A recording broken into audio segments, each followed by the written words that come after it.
Tensión arterial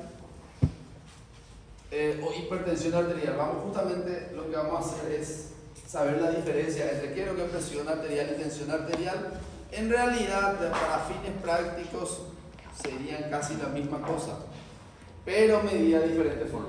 Entonces, lo que nosotros hablamos de presión arterial es la fuerza o empuje de la sangre sobre las paredes arteriales.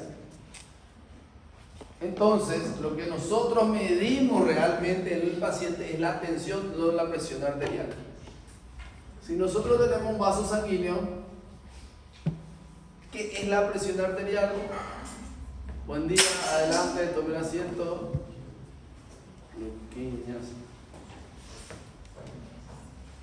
Estamos esperando ahora, no ya para empezar la clase. Bueno, la sangre pasa y ejerce presión a las paredes.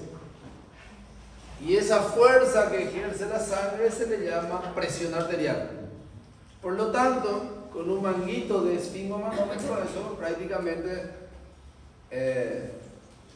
no se mide. Por eso se mide con catéteres arteriales. ¿Sí? Por lo tanto, desde el punto de vista médico general, no vamos a estar midiéndole la presión arterial realmente al paciente. Y se le mide cuando está en terapia intensiva o cosas así, en pacientes críticos. Lo que realmente medimos cotidianamente es la tensión arterial. Y la tensión arterial es la fuerza de magnitud similar a la presión arterial que se opone en sentido contrario para evitar exagerada distensión sobre la base de su propia resistencia.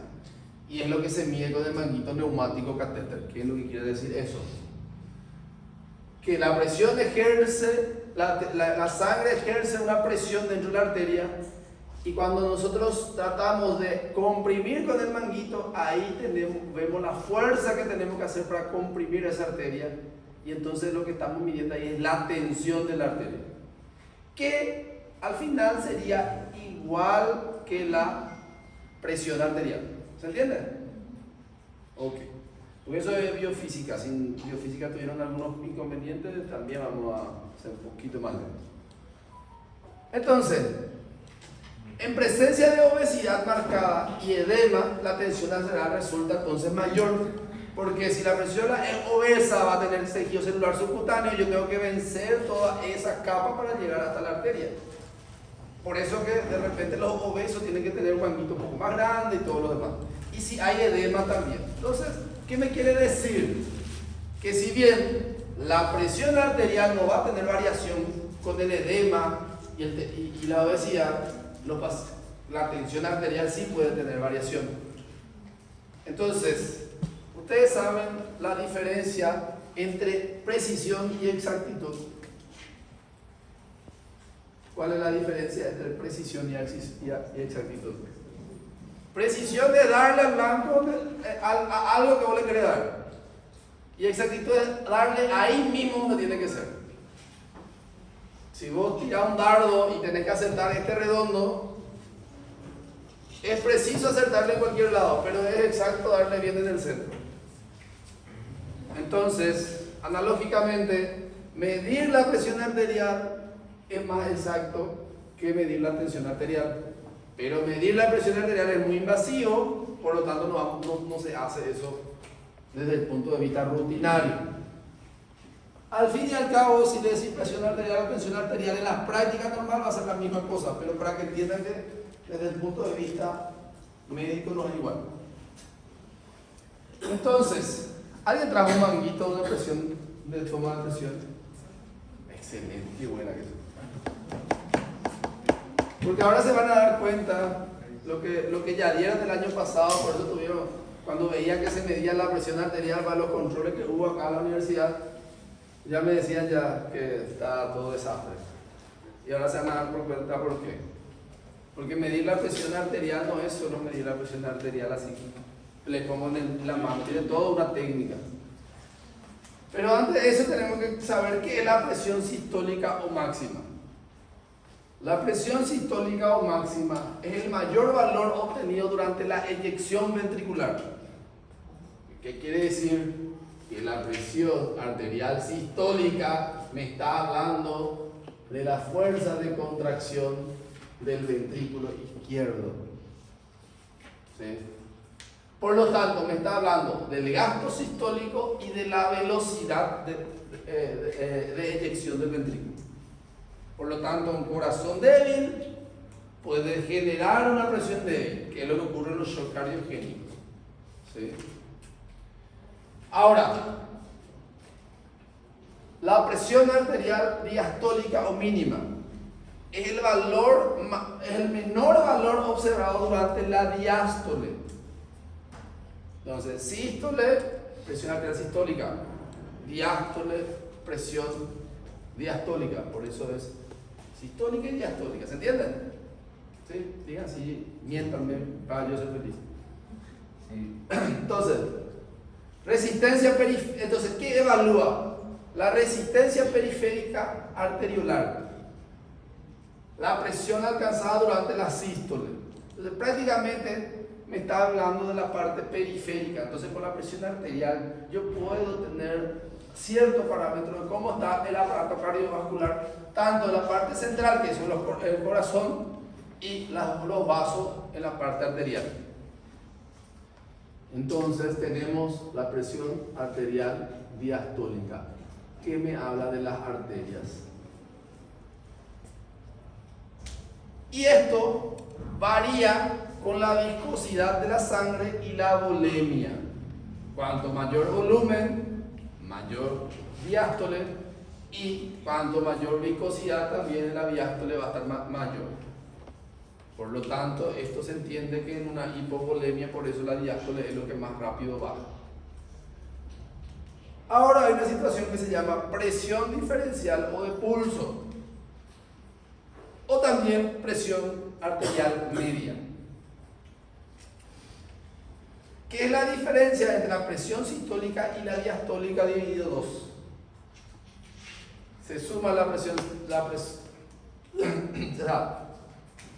se suman las presiones y se dividen por 2, y ahí te sale la presión arterial media o presión diferencial del pulso. La presión arterial media es la diferencia entre la sistólica, es la suma de la sistólica y la diastólica dividido 2. ¿Sí? Y la presión arterial media me da una diferencial para que la sangre pueda fluir. La presión arterial media normal en un paciente sin enfermedad, lo que uno pide es normalmente de 90. Una persona que tenga presión arterial media menor a 60, esto no le voy a preguntar todavía porque son parámetros un poquito que va más con la parte de farmacológica, pero para que puedan entender, porque ya se está yendo en el hospital y puedan entender esa situación. La presión arterial media 90 es lo ideal para el paciente que está bien sano, pero puede tener un poquito más bajo. Pero cuando baja de 60 para abajo, el paciente está en una hipotensión, pero no es la hipotensión nada más, hay un hipoflujo cerebral y de órganos. Y a veces yo puedo tener presión alta y tener presión arterial media baja, porque la diferencial no está bien también. Y en algunas situaciones yo necesito que esta presión arterial media llegue hasta 110. Y todo eso para poder mejorar la perfusión de los órganos, para que la sangre pueda fluir bien y pueda irrigar bien todos los tejidos. Y muchas veces esto en el cerebro es lo que es importante alcanzar en ciertas enfermedades, no en todas. Si nosotros tenemos menor a 60, los órganos sufren. Si no hay flujo en los órganos, hay isquemia. Y después de la isquemia viene el infarto. Entonces, esto en el cerebro se puede traducir en un infarto cerebral solo por hipoflujo. Pero que la presión arterial media sea mayor de 10, me habla que la presión dentro de la arteria es muy elevada y que se puede romper esa arteria y puede producir un sangrado. Entonces, eso en el cerebro puede producir un accidente cerebrovascular hemorrágico. De todos modos, igual esta presión para el corazón es elevada, puede producir infarto. Entonces, la repercusión de la presión arterial media me habla sobre la hemodinamia del paciente. Entonces, ¿cómo se llama la compañera que tiene busca un paciente de entre todos acá los estudiantes para vos? Alguien que quiera ser tu paciente para poder mostrarle también a los compañeros cómo se mide la presión. Entonces yo les voy a mostrar toda la parte de la técnica del examen y después para poder mostrarles en ella para que puedan ver. Entonces yo me aseguro que por lo menos ya saben tomar la presión arterial. Cuando pasan semiología 1 en teoría, ustedes ya tienen que saber la teoría de cómo examinar y ya tienen que saber examinar a las personas. ¿Sí? Ya tienen que saber examinar. Esto que estaban pasando en estos semestres no se le va más a enseñar así despacio en los otros semestres. Para las próximas materias ya es saber mejor utilizar los métodos auxiliares diagnósticos y ya es saber el tratamiento. El momento de saber examinar pacientes ahora. Entonces examinen todos los pacientes que hayan y miren todo su estudio. Tantas personas antes del primer año se querían ir al hospital, ahora es el momento. Se está de la maíz, cuando muestre toda la parte de la técnica le voy a explicar otra vez. Entonces, no colocar el estetoscopio por debajo del manguito o neumático, o sea, no colocar debajo del manguito que ataja, que cubre. ¿Sí? Colocar la campana a 2 centímetros por debajo del borde inferior del manguito. ¿Qué quiere decir? El manguito tiene que estar en el 2/3 superior, tiene que quedarse un espacio y entonces a 2 centímetros se pone esa campana, no se pone debajo. Entonces ya seguramente viene mucho que ponen debajo y dejan ahí. Bueno, no. Y 2 centímetros del pliegue del codo, entonces se pone prácticamente a este nivel. Codo, el pliegue y el mismo espacio. No desinflar el manguito con demasiada rapidez. Normalmente el manguito que usamos como tiene un émbolo que uno tiene que ir girando para ir perdiendo el aire. Los electrónicos se pueden usar, pero tienen mucha variación. Por eso desde el punto de vista médico, si es de control de la presión y diagnóstico de la presión arterial, no está lo indicado. Para seguimiento podría ser, o tipo paciente que ya sabe y cosas así, y vos ya sabés sus parámetros de presión, pero para hacer un buen diagnóstico no está indicado. No desinflar el manguito con demasiada rapidez, porque si desinflamos muy rápido, la tensión arterial va a parecer que está abajo. Porque nosotros vamos a estar escuchando los latidos de la sístole, de la presión sistólica. Vamos a estar escuchando y palpando también, porque se puede palpar. Y va a parecer que está demasiado abajo porque podemos perder el momento donde ocurre el primer latido o el primer soplo. O tampoco podemos desinflar con demasiada profundidad.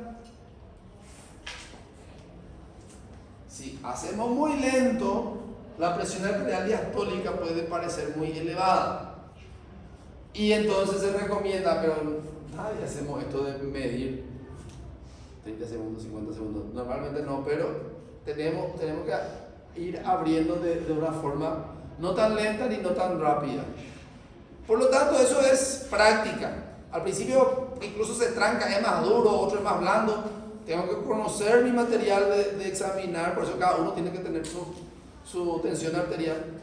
Si uno quiere ser médico, por lo menos médico general, es obligatorio tener un tensiómetro, es obligatorio tener un estetoscopio, porque si no, no, excepto los cirujanos y los traumatólogos, porque ellos no ocultan eso. Bueno. Pero los cirujanos tienen que tener estetoscopio porque tienen que ocultar abdomen. Entonces, sí, tienen que tener los cirujanos. Ahora los traumatólogos ni eso. Sí, ¿qué?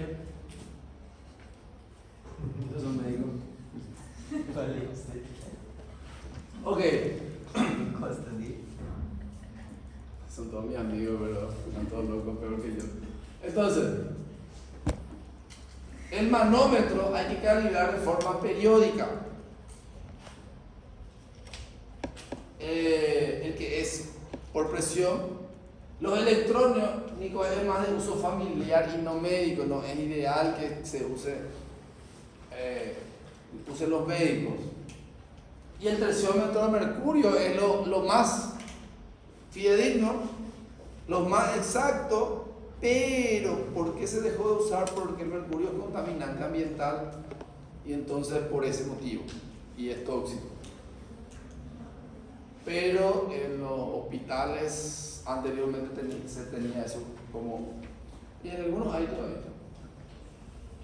La anchura y el largor es muy importante porque tiene que ser proporcional al brazo. Si el manguito es más grande de lo normal, la presión, en realidad la tensión arterial va a parecer que es menor. Y si es más pequeño de lo normal para el brazo, la tensión arterial va a parecer mayor. Por eso que tiene que ser proporcional. Y muchas veces ustedes se van en los hospitales y tienen solo un tensiómetro, si es que tienen, en los hospitales públicos o no en los privados, ¿verdad? Se van a dar cuenta que a veces hay solo un aparato de presión y se van a dar cuenta en cualquier lado en cualquiera de los hospitales, porque los hospitales públicos tienen esa situación, ¿verdad? Que es muy poblacional y el tipo es muy escaso. Y si no estaban estudiando tipo en Da Vinci o cosas así, en el Einstein de ahí de Sao Paulo, probablemente casi todo lo que estudie medicina en Paraguay o en Brasil va a pasar por un hospital público y va a ver la realidad de lo que es. Y eso es bueno, no es malo, porque ¿quién es el ministro de salud de los países? Son médicos. Y si no conocen sus realidades, ¿cómo van a ayudar a la población si es que en algún día suben a sus cargos? Entonces, eso es bueno conocer y poder ayudar a nuestra población en general. Entonces, la posición de la persona sentada o acostada con el manguito en posición de altura del corazón. Y ustedes vieron cuando le tomaron todo tan así, o así, y que se más. Fíjate un torto. Tiene que estar sentado, relajado, sentado. Miren, si yo quiero tomar acá, mi presión arterial no está bien. Tiene que estar acá. Por eso que a veces recibimos ciertas críticas cuando alzamos fotos y por suerte pocos saben la realidad de cómo tiene que ser, por lo que saben después. Como en una institución de formación de médicos, es más escándalo, como si fuera que tampoco fuera un estudiante. Bueno, entonces, importante eso. Medir la primera vez que ustedes le miden a una persona y ustedes no saben, tienen que tratar de hacer esto, medir la tensión arterial en los 4 miembros. ¿Saben lo que son miembros, verdad? Brazos y piernas. Derecha, izquierda. Ok. ¿Por qué? Normalmente la variación entre un miembro, tanto inferior como superior, y entre uno y el otro no tiene que ser mayor de 15 milímetros de mercurio. Si yo le mido la presión arterial del brazo derecho y del brazo izquierdo, y un lado tiene 20 milímetros de mercurio más o menos, entonces puedo estar ante una situación que se llama síndrome de costoclavicular. Y eso le deja a usted a estudiar por qué ocurre, cómo ocurre, que es una situación grave, qué patología está. Eso le deja a usted para que usted lea, porque ustedes son curiosos. Y yo ya me olvidé todo, ya porque hace mucho terminé la facultad. O si yo tengo una diferencia de tensión arterial entre mis piernas y mis brazos, o entre mis brazos y mis piernas, o de ustedes, no mío, puedo estar ante una coartación de aorta. ¿Se entiende? Por ese motivo. Y el diagnóstico van a hacer ustedes, el diagnóstico temprano, ¿no? Cuando el paciente está muy mal, van a hacer midiendo la presión arterial con el manguito. No existe otro estudio si ustedes no sospechan.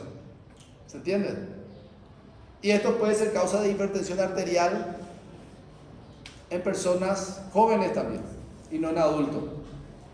Entonces, la primera vez que ustedes si ustedes hacen la semiología como realmente tienen que hacer, van a ser el 1% de los mejores, porque la gente no quiere hacer una buena semiología. Quiere agarrar y pedir estudios sofisticados, tipo kriptonita, la kriptonita que no ya viejo, pero estudios tipo PET scan y todo lo demás para hacer un diagnóstico que no se hace por esos métodos. Y se crea un genio de esa forma. No, lo tradicional es mucho más efectivo. Y después vamos a usar lo nuevo también cuando necesitamos, pero tenemos que empezar del ladrillo de abajo.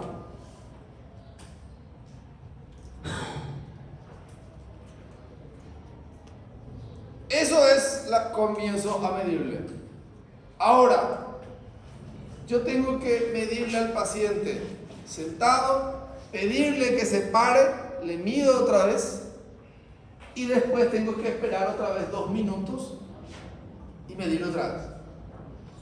Le tengo que medir 3 veces la presión arterial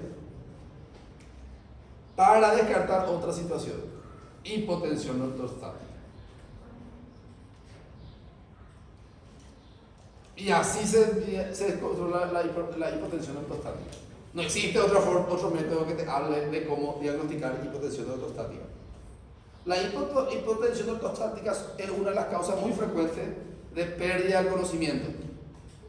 Yo le voy a pedir electroencefalograma, le voy a pedir tomografía y no voy a encontrar nada en eso. Tengo que medirle la presión arterial.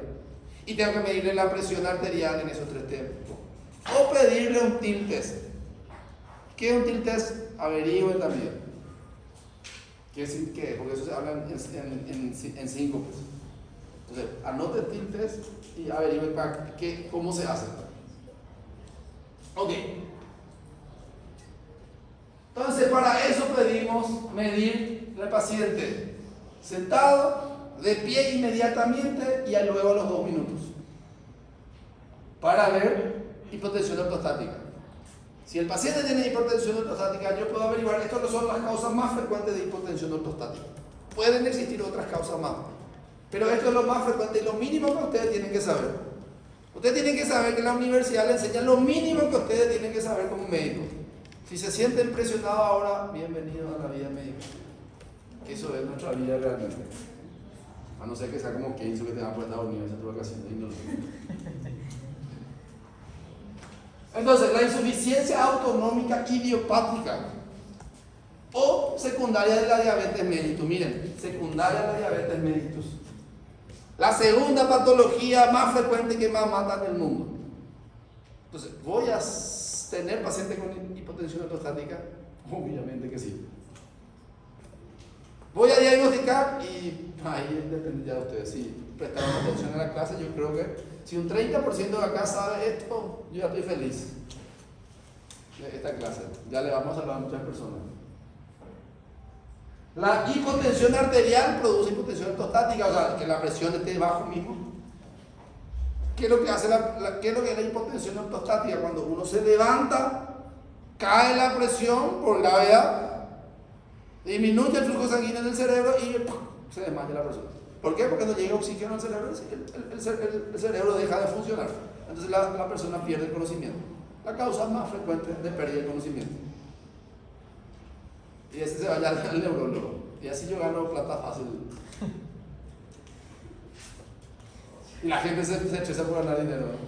A mí me viene así. Entonces, síndrome de vértigo o mareo posicional. A veces el vértigo o el mareo activa el sistema nervioso autónomo. Ahora todo el mundo piensa que yo soy millonario, no me va a decir yo, o sea, ahora solo para reírlo.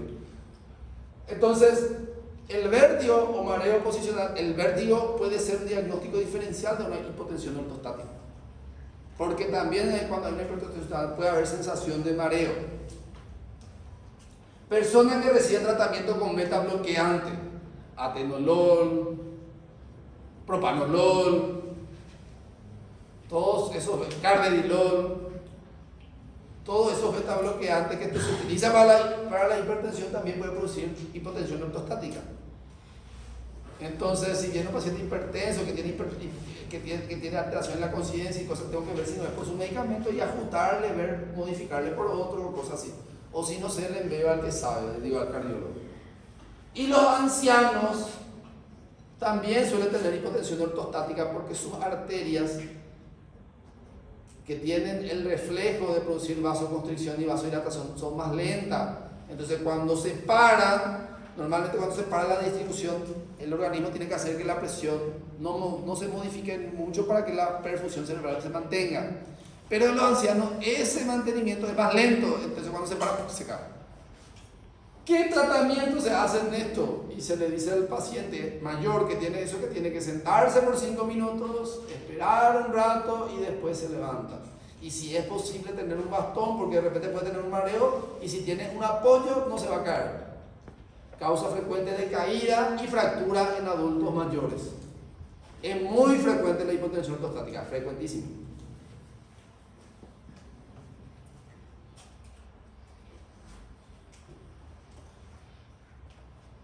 No medir en miembros parénticos ni que tienen linfedemas.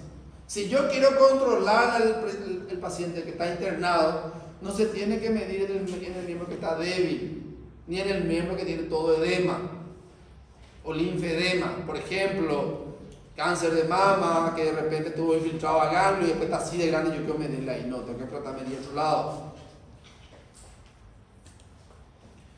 Y otra cosa importante, evitar 1 hora antes de la medición cafeína, cigarrillo, adrenérgicos y betabloqueantes locales, porque esto puede alterar la medición de la presión arterial.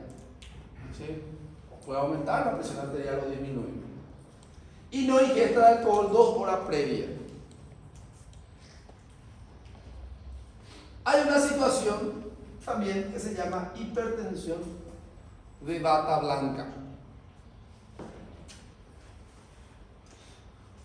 La hipertensión de bata blanca, hay que tener mucho cuidado en hablar de hipertensión de bata blanca, porque a veces es perjudicial también pensar que es una hipertensión de bata blanca.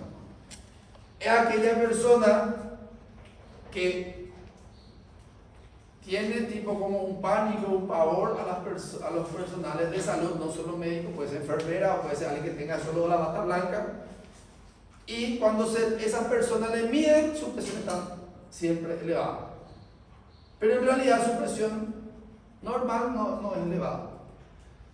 Teniendo en cuenta que elevada no tiene que ser hasta las cifras de crisis hipertensiva. Vamos a ver más adelante cuando hablamos de crisis hipertensiva. Si una persona que entra en el hospital y tiene presión alta y tiene valores de crisis hipertensiva, no podemos más hablar de hipertensión de bata blanca. Pero si tiene alto y no llega a ser nivel de crisis hipertensiva, y yo sospecho que es una hipertensión de bata blanca, entonces a esa persona se le tiene que enseñar cómo medirse la presión arterial, o quién le puede medir que no sea de personal de salud, y en la casa se controla la presión. Y después vemos cómo se manifestó en la casa. Porque a veces, sí, cuando uno está más ansioso la presión sube más, pero a veces el paciente ya, porque ya es hipertenso y ya tiene un estado ansioso, empeora. Pero sí ya es hipertenso. Entonces, el término de bata blanca para hablar, tienen que tener mucho cuidado de eso. No tiene que estar en valor de crisis hipertensiva y tampoco medirse dentro del hospital esos valores. Bueno, ahora el concepto de pozo o agujeros auscultatorios. Es una ocasional desaparición con reaparición posterior de los ruidos auscultatorios durante la descompresión. Uno le pone el manguito. ¿Puede levantar la mano a alguien que ya midió la presión arterial acá? Solo 4. 1, 2, 3. Ahí, ¿usted ya midió la presión arterial? Levanta tu mano. ¿Ya? ¿Ya midiste la presión arterial? Qué triste tus días. Preguntale un poco si ya midió la presión arterial. Sí. Entonces ya afectivo ha empezado a llorar. ¿Luquilla? ¿Ya? ¿Quién todavía no midió la presión arterial? Bueno, entonces van a entender de lo que yo les estoy hablando. Porque si ya midieron, ya por lo menos saben. Cuando uno infla y después comienza a desinflar, cuando es la sístole, comienza a ver los pulsos hasta que desaparece y después vuelve a aparecer hasta el último pulso. Y esto sería cuando la primera vez aparece es la presión arterial sistólica y la última que aparece es la presión arterial diastólica. ¿Está bien? ¿Se entiende? Este es el momento que usted diga que no entiende, si es que no entiende. Después no le van a poder decir paciente no entiende porque te van a linchar. Ok. Entonces, el pozo auscultatorio es una ocasional desaparición con reaparición posterior de los ruidos auscultados durante la descompresión, que puede verse por aumento de la resistencia periférica. Cuando hay aumento de la resistencia periférica, ya habíamos hablado en fisiopatología, hipertensión, estenosis aórtica grave. O cuando la presión diastólica es más elevada que lo real. Entonces, ¿qué es lo que pasa? Si yo le inflo al paciente sin tener una técnica apropiada, yo puedo hacer que la presión arterial sistólica a veces no es así regular. A veces ocurre pup, pup, pup, desaparece. Y después pup, pup, pup. Y después al final es la diástole. Entonces, ¿qué pasa? Presión arterial sistólica, presión arterial diastólica. Si yo solo inflo sin un parámetro específico, le voy a explicar cuáles son los parámetros específicos. Yo puedo caer en el pozo auscultatorio, acá. Y yo puedo pensar que mi presión arterial sistólica es más baja y en realidad está más alta. Y el paciente puede estar en una crisis hipertensiva o una hipertensión arterial y yo pensar que el paciente está bien o está normal. Por eso es importante entender el tema del concepto de pozo auscultatorio. ¿Sí? Si el manguito es insuflado hasta la descompresión del pulso, entonces la presión sistólica puede ser más baja. Si el manguito no es insuflado hasta la descompresión del pulso. Entonces, ¿qué es lo que se hace cuando medimos la presión arterial para evitar caer en el pozo auscultatorio? Qué bueno está el tema de examen. Lo que se hace es, cuando le estás comprimiendo, tenés que palpar el pulso arterial, radial. ¿Hasta cuándo yo aprieto mi manguito? Hasta que ya no sienta mi pulso arterial. Ahora entiende por qué era importante saber el tema del pulso y todo lo demás. Porque después iba a servirme también para esto. Cuando desaparece, ahí es el momento de yo desinsuflar. Porque ahí cuando comienza a latir, va a ser la presión arterial sistólica. Entonces, para eso es lo que se tiene que palpar el pulso arterial antes de tomar la presión arterial. ¿Ustedes vieron a alguien palpando el pulso arterial cuando tomaba la presión arterial ahí? ¿Se entiende? ¿Cuánto habremos caído en algún pozo? Por eso, muy, muy interesante.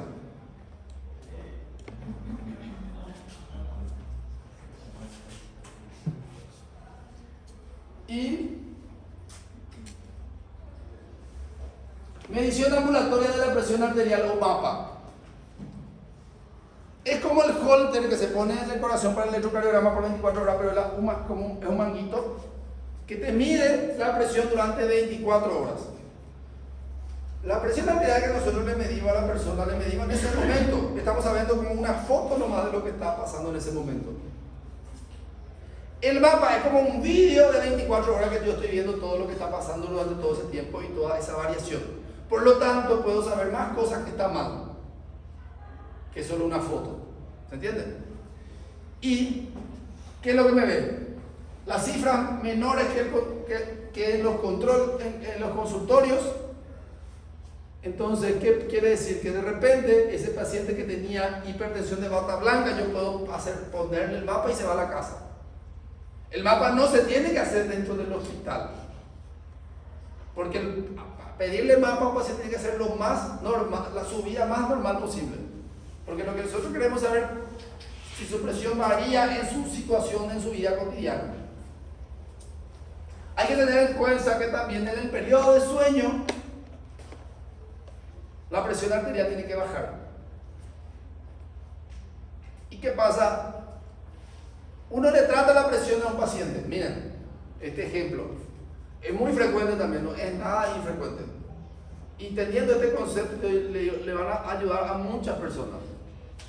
Más que lo que ustedes van a aprender de cosas muy tecnológicas y todo lo demás. Es algo que le va a ayudar para que ustedes ayuden. Viene una persona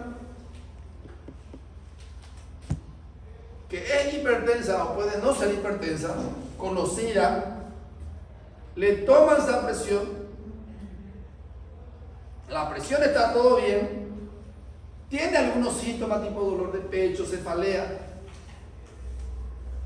o síntomas cardiovasculares, o tiene factores de enfermedad cardiovascular, pero su presión siempre está bien. E incluso puede ser una paciente que era hipertensa y su presión siempre está bien. Le pido una ecocardiografía y yo veo hipertrofia ventricular izquierda, dilatación de la aurícula izquierda, yo veo una cardiopatía hipertensiva, pero su presión siempre está bien. Si siempre estaba la presión bien, no puede haber una cardiopatía hipertensiva. Quiere decir que su presión no está bien. ¿Y qué pasa? ¿No está tomando bien su medicamento? Si te dice sí está tomando bien, y sí está tomando bien, ¿qué pasó? ¿El médico no le dio bien su medicamento? Probablemente sí. ¿Qué es lo que pasa? Que tiene una disfunción autonómica que hace que cuando está durmiendo su presión está alta. Entonces en ese momento no sabemos cómo actúa la medicación, no sabemos cómo le vamos a hacer el ajuste. Pero el paciente está sufriendo sus órganos, su cerebro, su riñón, todo por el tema de la presión arterial. Pero ¿cómo si se trata bien, si toma bien sus medicamentos, si es lo que está indicado, es lo que dice la guía? Porque en el sueño tiene un problema, durante el sueño es lo que sube la presión. Entonces para eso sirve el mapa. Entonces puede entender por qué 10% de los pacientes hipertensos no son diagnosticados ni con buenos controles médicos, ni con buena terapéutica médica, porque en realidad no estamos agarrándole el momento que realmente está teniendo hipertensión. Y hay una situación que tienen que ver. Dos pacientes hipertensos. Un paciente que, le voy a poner situaciones extremas, un paciente que tiene 170, 90 de sistólica, hace 5 años. Y yo tengo, incluso le pongo situaciones extremas. Y después yo tengo un paciente de 140, 80, que tiene 1 hora por día y después todas las otras 23 horas tiene 110, 60. ¿Cuál es peor? ¿El paciente número 1 o el paciente número 2? ¿Cómo? ¿Por qué el número 2 si tiene presiones más bajas que el del número 1? Porque las arterias no están preparadas a los cambios bruscos de presión, o sea, de tensión en realidad, es decir, de presión. Entonces, en ese momento la arteria se puede romper. Entonces, cambios bruscos de la presión arterial es peor que cambios que manteniendo presión arterial alta de forma constante. Los dos son malos, pero el segundo paciente es peor porque puede tener más complicaciones. ¿Se entiende? Ok. Daña más a la arteria y tiene menos probabilidad de defenderse.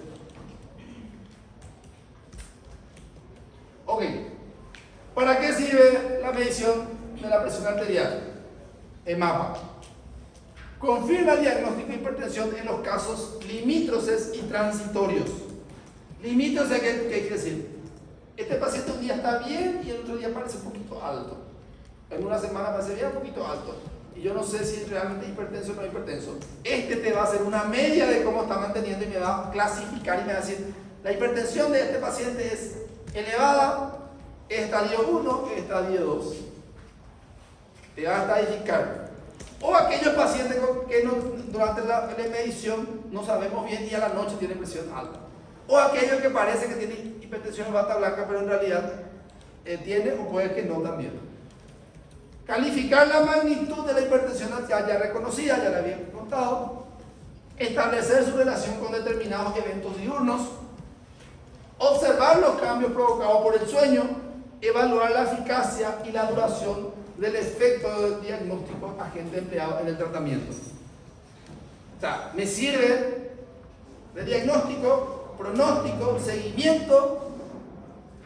Por lo tanto, aquellos pacientes que yo no puedo o no estoy pudiendo controlar bien su presión, pensando que le estoy haciendo todo bien, hacerle un mapa me va a poder ayudar. ¿Se entiende? Y como médicos nosotros tenemos que hacer que la presión arterial del paciente sea normal durante las 24 horas. Por lo que ya habíamos explicado.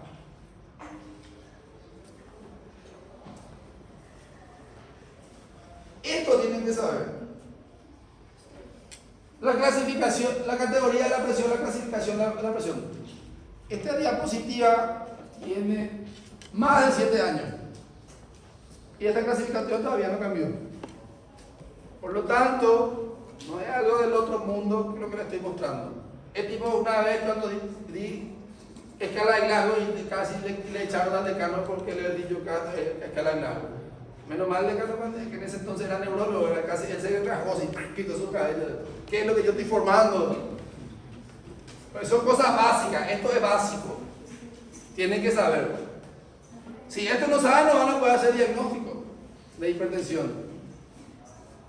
Y la hipertensión es la primera causa de muerte y la enfermedad más frecuente de los humanos. Y quién sabe de los extraterrestres también. Entonces, cuando yo les digo que la presión arterial es normal, cuando es menos de 120 y menos de 80.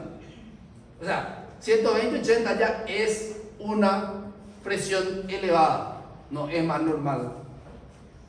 Ya tengo que cambiar hábito de vida. Si mi hábito de vida no mejora mi presión, tengo que tomar ya medicación, porque ya afecta al corazón, al riñón, al cerebro y a todos los vasos arteriales de toda la economía.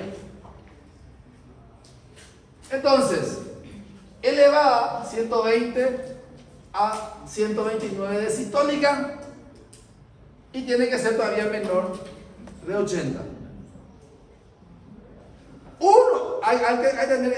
Uno de estos parámetros que esté más alto ya le lleva al nivel correspondiente. ¿Qué quiere decir? Yo puedo tener una sistólica de 120 y una diastólica de 85, entonces mi paciente directamente ya tiene una hipertensión nivel 1. Por más que este no tiene este parámetro. ¿Se entiende? Se le cataloga al paciente en el peor, en el valor más elevado y en la peor situación. ¿Se entiende? Les pido esto porque también es algo importante para ustedes, desde todo punto de vista. Y estadio 2 es desde 140 o más de sistólica y desde 90 o más de diastólica. Y cuando el paciente alcanza 180 o más de sistólica o igual o más de 120, hablamos de crisis hipertensiva. Si una persona viene en la urgencia, no tiene nada de síntomas, puede venir por otra cosa o se le controla casualmente y tiene una presión igual o mayor a 180 y 120, ese paciente tiene que estar internado, ese paciente tiene una crisis hipertensiva y nunca va a ser una hipertensión de bata blanca. Todo eso que le pregunté es tema de examen. Le hice 3 preguntas, no sé si se dieron cuenta. Entonces, grábense esto.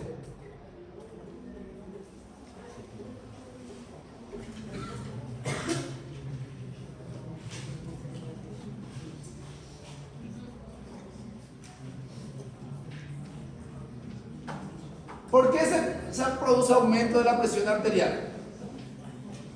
Por la hipertensión sistólica, o sea, la sistólica aumenta por aterosclerosis. ¿Por qué? ¿Qué ocurre en la aterosclerosis? Los vasos están más rígidos, entonces el corazón tiene que inyectar más fuerte para poder vencer esa resistencia. Entonces tiene que aumentar la presión sistólica para poder vencer esa resistencia. La esclerosis difusa de la aorta y la bradicardia también puede producir aumento de la presión sistólica. Y esto es muy importante. Paciente con bloqueo de rama o con una bradicardia extrema y tiene presión de 140. Pero tiene una arritmia, una bradiarritmia severa, y yo, tiene hipertensión, le trato hipertensión, le mato. Porque esa era una compensación que hacía para mantener su perfusión cerebral. Porque yo al bajar la presión, hago que el corazón trabaje menos. O sea, hay que entender, cuando hablamos de hipertensión arterial, hay que tener en contexto en la patología. Y algo para poder entender, que vamos a hablar después de la parte, cuando hablamos más de hipertensión arterial, ahora estamos hablando de la tensión, hay que tener en cuenta que, ¿qué es más importante?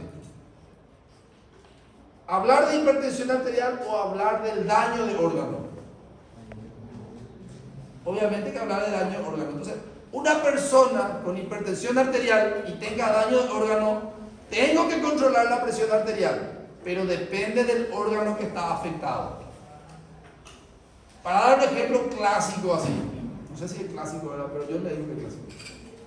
Una persona que viene con crisis hipertensiva, no le tengo que decir cuánto es valor, ya saben cuánto es la crisis hipertensiva. Una persona que tiene crisis hipertensiva y un infarto, y una persona que viene con crisis hipertensiva al mismo valor con un accidente cerebrovascular. Los valores de presión arterial tienen que ser diferentes. Los dos tienen que... ¿A quiénes tengo que tratar más rápido y a quiénes tengo que tratar más lento? Depende del diagnóstico. No se trata igual. Por eso, siempre la urgencia del órgano dañado se trata comparado con la presión arterial. Solo no. Si solo el problema de presión arterial se trata solo, pero si no se trata el órgano. Hipertensión diastólica. En las cardiopatías hipertensivas con insuficiencia cardíaca, la hipertensión arterial primaria esencial o idiopática, que es la más frecuente, normalmente tiene antecedentes heredofamiliares. La causa más frecuente de la hipertensión arterial es la primaria esencial o idiopática, 80-90%. Y tiene rasgos familiares. Es multifactorial, pero tiene muchos rasgos familiares. Y la hipertensión arterial secundaria se debe a aquella persona que tiene hipertensión arterial, pero que es secundario a un daño de un órgano. Ese daño del órgano lleva a la hipertensión arterial. Pero ustedes tienen que saber también que la hipertensión arterial también va a llevar a daño de órganos. Entonces, normalmente la hipertensión arterial secundaria, vamos a ver en el siguiente capítulo, cuando hablamos de hipertensión arterial secundaria normalmente hablamos en pacientes jóvenes. ¿Por qué? Porque para que la presión arterial primaria lleve a una lesión de un órgano tarda mucho tiempo. Pero cuando el órgano se daña y después lleva la presión arterial tarda poco tiempo, por eso se ve más en jóvenes. Eso no quiere decir que la hipertensión arterial secundaria sea solo de jóvenes, pero es más frecuente en jóvenes. ¿Y cuáles son esos órganos? Renal, endocrino, hematológico, neurológico y por intoxicación. En el siguiente capítulo vamos a hablar bien de esta parte. Y para descansar 15 minutos está bien descansar. Okay. Para descansar 15 minutos quiero que presten atención. Miren, la hipertensión arterial, y hablando de eso, mi mamá me dio una clasificación nueva que me gustaría ver si está claro. Usted tiene los graves, más cardiólogos y me fastidia. Vamos a ver, no. Ah, no, este era de glicemia. Cuando hablamos de diabetes ya pasamos. Miren, hipotensión arterial.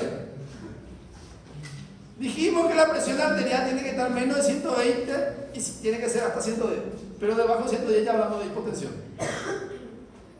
¿Viste cómo el margen es muy poco? La alteración de la hemostasis el margen es poco. Pero hay que tener en cuenta esta situación. En medicina se trata a la persona y no a la enfermedad. Eso van a escuchar mucho. ¿Por qué? Yo tengo que conocer la fisiología de mi paciente. Hay personas, y a veces personas jóvenes, mi presión arterial sistólica está menos de 110. Hay personas que pueden tener incluso una presión arterial sistólica de de 60 y está normal, digo, de 90, 60 ya no, de 90 y no está con hipotensión. Entonces, yo tengo que tratar de conocerle a esa persona para hablar que tenga una hipotensión. Pero si yo le mido a la persona que está bien y tiene menos de 110, no tiene hipotensión, tiene que tomar agua, llama un poco. No. Si no tiene síntomas y está menos de 110 y no menos de 90 de sistólica, porque menos de 90 sí ya hablamos de hipotensión severa y hablamos ya de si le reponemos líquido y no sube, hablamos ya de shock. Menos de 110 de hipotensión, pero tiene que tener síntomas de hipotensión. ¿Se entiende? Mareo, debilidad, cansancio. ¿Sí? Ok. Entonces, ¿en qué situaciones? Hay situaciones agudas donde baja la presión y hay situaciones crónicas donde hace que se baje la presión. Causa común de agudo, shock periférico.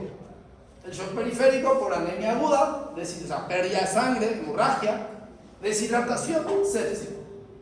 Shock central por infarto agudo miocardio, porque el corazón no late más bien, corazón pulmonar agudo, taponamiento cardíaco.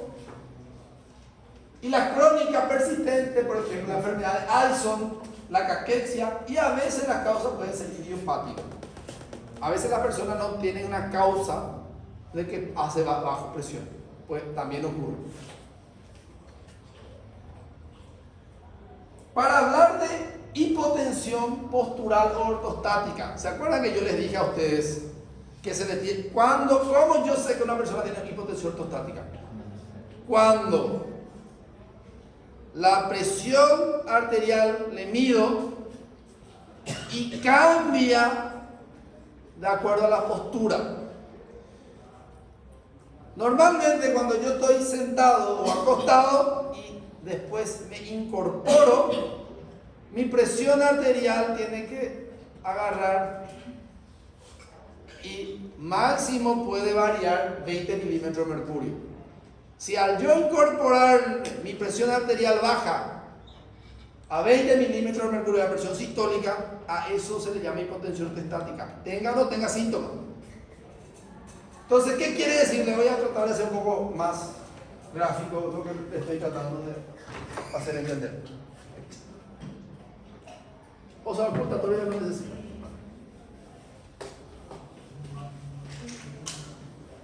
Entonces, si yo tengo 120 de presión arterial sistólica estando sentado o acostado y le incorporo al paciente,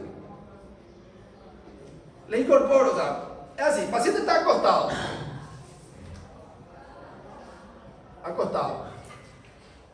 Después, el paciente está sentado. Vamos a ponerle su piernita también. Después, el paciente está parado.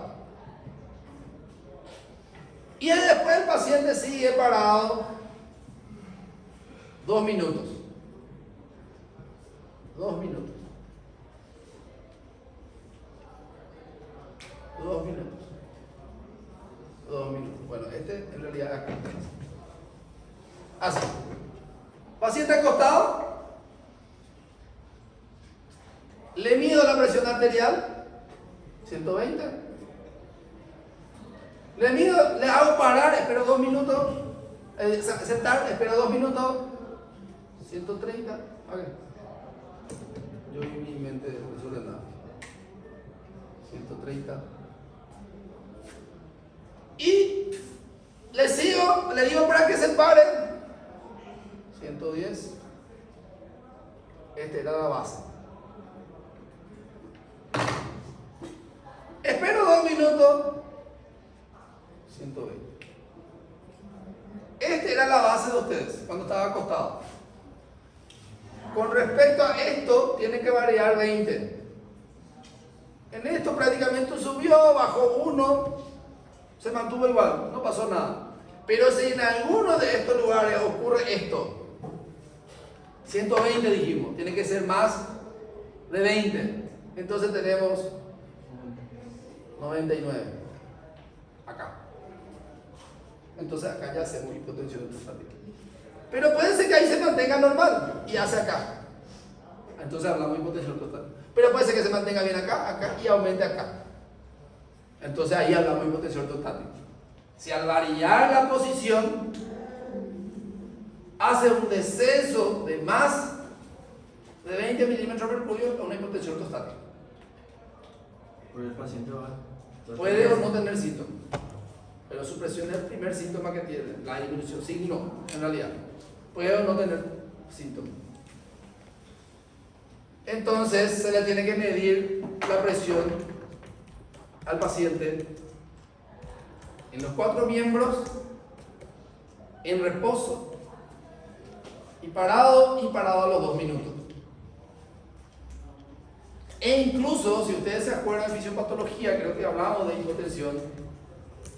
Esa hipotensión ortostática, es decir, hacerle parar al paciente puede variar después de 30 minutos incluso. Pero por consenso se le controla al paciente hasta 2 minutos después de estar parado porque es donde más. Entonces, a veces incluso puede ser lo normal igual tener hipotensión ortostática. Por eso que cuando mi clínica no me ayuda y yo tengo alta sospecha, se le pide TIL test. TIL test con 2 L. Que ustedes van a averiguar porque son curiosos y porque les importa saber de medicina. Por eso están estudiando. Entonces, ¿por qué puede haber hipotensión ortostática? Porque la persona tiene muchos varices. Al tener muchos varices, al incorporarse, la sangre que tiene que venir a la aurícula se va a todas las venas el miembro inferior. Entonces disminuye el retorno venoso. Y la disminución del retorno venoso, ¿ya está dando fármaco? ¿Qué pasa cuando disminuye el retorno venoso? Disminuye el gasto cardíaco, porque disminuye la volemia. Encima a la Alicia le gusta todo lo que es inotrópico y cosas así. A los clínicos les encanta esa cosa. Ok. Vasodilatadores de acción central, antihipertensivo, compresión tumoral del vena cava inferior, denervación simpática. La clase de hoy abarca el 50% de todo lo que ustedes van a ver en su vida. Así de importante es la clase de hoy. El otro 50 es diabetes. No tanto. La diabetes tiene que ser la mitad, o sea, 25%. Bueno, la compañera con un paciente acá, para que ustedes puedan ver cómo se toma la presión arterial y le libero 10 minutos para que descanse, digo 15. Y después volvemos para hablar de hipertensión arterial. Puede pasar a la compañera acá con un paciente.